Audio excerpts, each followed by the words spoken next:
సంఖ్యాకాండము 22వ అధ్యాయము. బాలాకు బిలాము కోసం కబురంపటం.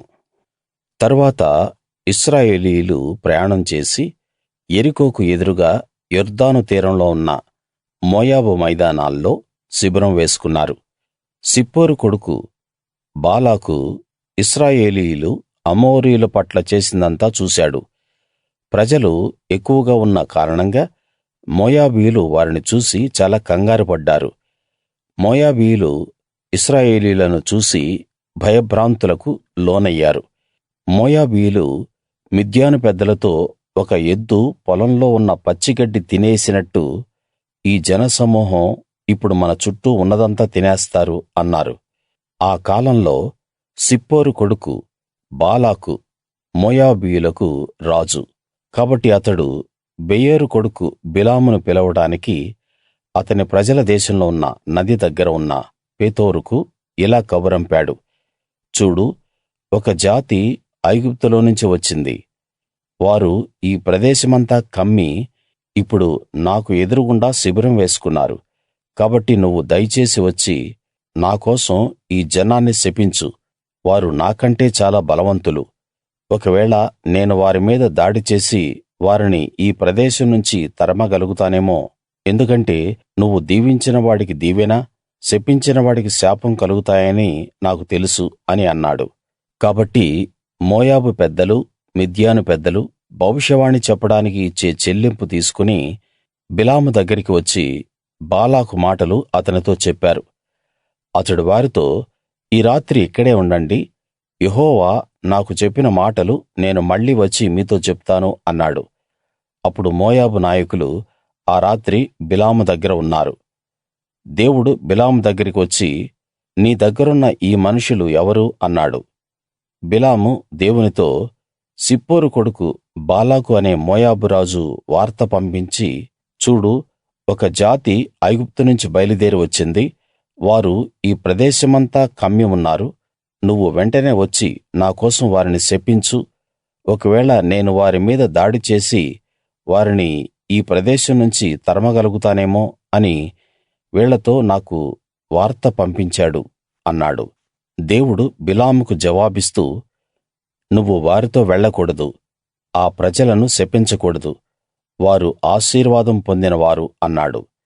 కాబట్టి బిలాము ఉదయాన లేచి బాలాకు నాయకులతో, మీరు మీ స్వదేశానికి వెళ్ళిపొండి. మీతో వెళ్ళడానికి యెహోవా నాకు అనుమతి ఇవ్వలేదు అన్నాడు. కాబట్టి మోయాబు నాయకులు లేచి బాలాకు దగ్గరికి వెళ్లి, బిలాము మాతో రావడానికి నిరాకరించాడు అని చెప్పారు. బాలాకు వారికంటే ఘనత కలిగిన ఇంకా ఎక్కువ మంది నాయకులను మళ్ళీ పంపించాడు. వారు బిలాము దగ్గరికి వచ్చి అతనితో, సిప్పోరు కొడుకు బాలాకు, నువ్వు నా దగ్గరికి రావడానికి దయచేసి ఏదీ నిన్ను ఆపనివ్వకు. ఎందుకంటే నేను నిన్ను చాలా గొప్పవాణ్ణి చేస్తాను. నువ్వు నాతో ఏం చెప్పినా చేస్తాను. కాబట్టి నువ్వు దయచేసి వచ్చి నా కోసం ఈ జనాన్ని శపించు అని చెప్పమన్నాడు అన్నారు. బిలాము జవాబిస్తూ, బాలాకు తన రాజమందిరమంతా వెండి బంగారాలు నాకిచ్చినా, నేను చెయ్యాల్సిన పని చిన్నదైనా పెద్దదైనా నేను నా దేవుడైన యెహోవా నోటి మాట మీరలేను. కాబట్టి మీరు దయచేసి ఈ రాత్రి కూడా ఇక్కడ ఉండండి. యెహోవా నాతో ఇంకేం చెప్తాడో నేను తెలుసుకుంటాను అన్నాడు. ఆ రాత్రి దేవుడు బిలాము దగ్గరికి వచ్చి, ఆ మనుషులు నిన్ను పిలిపించారు గనక నువ్వు లేచి వారితో వెళ్ళు. కాని కేవలం నేను నీతో చెప్పినట్టే నువ్వు చెయ్యాలి అని చెప్పాడు. బిలాము గాడిద. ఉదయాన బిలాము లేచి తన గాడిదకు గంత కట్టి మోయాబు నాయకులతో పాటు వెళ్ళాడు. అతడు వెళ్తూ ఉన్నప్పుడు దేవుని కోపం రగులుకుంది. యెహోవా దూత అతనికి విరోధంగా దారిలో అడ్డంగా నిలిచి ఉన్నాడు. అతడు తన గాడిద ఎక్కి వెళ్తూ ఉన్నప్పుడు అతని పనివారు ఇద్దరు అతనితో పాటు ఉన్నారు. యెహోవా దూత కత్తి దూసి దారిలో నిలిచి ఉండటం ఆ గాడిద చూసింది గనక అది దారి మళ్ళి పొలంలోకి వెళ్ళింది. బిలాము గాడిదను దారిలోకి మళ్ళించాలని దాన్ని కొట్టాడు. యెహోవా దూత అటూ ఇటూ గోడలున్న ద్రాక్ష తోటల సందులో నిలిచాడు. గాడిద యెహోవా దూతను చూసి గోడ మీద పడి బిలాము కాలును గోడకు అదిమింది గనక అతడు మళ్ళీ దాన్ని కొట్టాడు.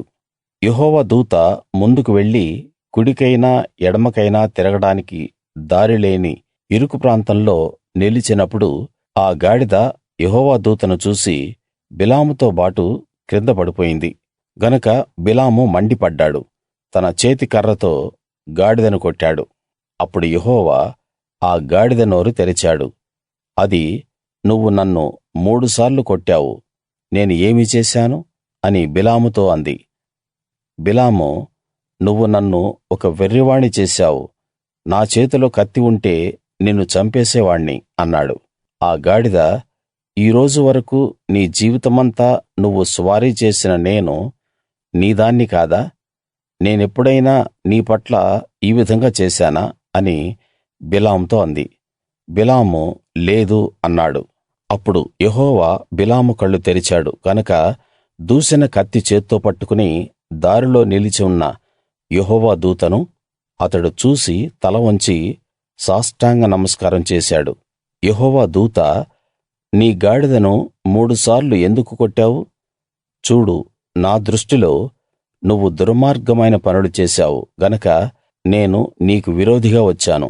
ఆ గాడిద నన్ను చూసి ఈ 3 సార్లు నా ఎదుట నుంచి పక్కకు వెళ్ళింది. అది నా ఎదుట నుంచి పక్కకు వెళ్ళకపోతే కచ్చితంగా అప్పుడే నేను నిన్ను చంపి దాని ప్రాణం రక్షించి ఉండేవాణ్ణి అని అతనితో అన్నాడు. అందుకు బిలాము, నేను పాపం చేశాను, నువ్వు నాకు ఎదురుగా దారిలో నిలుచుని ఉన్నావని నాకు తెలియలేదు. కాబట్టి ఈ పని నీ దృష్టికి చెడ్డదైతే నేను ఎక్కడి నుంచి వచ్చానో అక్కడికి వెళ్ళిపోతాను అని యెహోవా దూతతో చెప్పాడు. యెహోవా దూత, నువ్వు ఆ మనుషులతో పాటు వెళ్ళు, కాని నేను నీతో చెప్పే మాటలే గాని ఇంకేమీ పలకొద్దు అని బిలాముతో చెప్పాడు. అప్పుడు బిలాము బాలాకు అధికారులతో పాటు వెళ్ళాడు. బిలాము వచ్చాడని బాలాకు విని ఆ సరిహద్దు చివర ఉన్న అర్నోను తీరంలో అతన్ని కలుసుకోడానికి మోయాబు పట్టణం వరకు వెళ్ళినప్పుడు బాలాకు బిలాముతో, నిన్ను పిలవడానికి నేను నీ దగ్గరికి రాయబారులను పంపాను గదా, నువ్వెందుకు నా దగ్గరికి రాలేదు? నిన్ను గొప్పవాణ్ణి చేసే సామర్థ్యం నాకు లేదా అన్నాడు. అప్పుడు బిలాము, చూడు, నేను నీ దగ్గరికి వచ్చాను, నాకిష్టమొచ్చింది చెప్పడానికి నాకు శక్తి ఉందా? దేవుడు నా నోట పలికించే మాటే పలకగలను గదా అని బాలాకుతో చెప్పాడు. అప్పుడు బిలాము బాలాకుతో పాటు వెళ్ళాడు. వారు కిర్యత్ హుజోతుకు వచ్చినప్పుడు బాలాకు ఎడ్లు గొర్రెలు బలిగా అర్పించి కొంత భాగం బిలాముకు అతని దగ్గరున్న నాయకులకు పంపించాడు. బాలాకు ఆ తర్వాత రోజు బిలామును బయలుకు చెందిన ఎత్తయిన స్థలాల దగ్గరికి తీసుకువెళ్ళాడు. అక్కడ నుంచి బిలాము ఇశ్రాయేలీయుల శిబిరంలో కొంత భాగమే చూడగలిగాడు.